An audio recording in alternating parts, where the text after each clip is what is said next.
Andrew? Thank you. Yeah, and that's an interesting discussion, isn't it? And what we're talking about here is something we don't understand because it's evolving so quickly. So there's a temptation to think we have to legislate, but there's also a risk that if we legislate too precisely and specifically, the the technology, the AI, will escape around it. So there's a couple of things that we have to do. And we do have to legislate at some point because there are some serious negative implications. And we also want to promote the positives, as we've heard.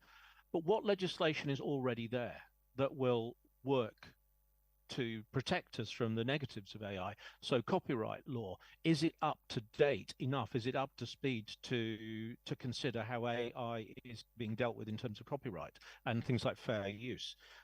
What's the balance between voluntary industry standards and legislation? There's a continuum that we have to move along, and we don't know where that point of balance is at the moment. We don't want to over legislate, but we also don't want to leave the gate open.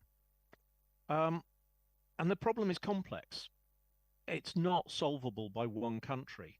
The UK, Chile, Nepal cannot pass a law and fix the negatives of AI. The whole thing is global and amorphous. So we have to work together. It has to be an interparliamentary conversation at the highest levels to decide where the lines in the sand are about what is reasonable with AI, how we deal with deep fakes and disinformation.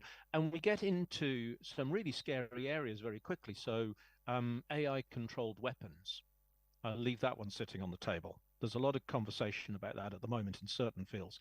How AI can manipulate cybersecurity. So there are some serious challenges, but also we don't want to limit the opportunity. And I think the European Parliament's approach is a really good one, which is we look at this as benefit focused, but we're aware of the things that we need to manage and perhaps restrict as well.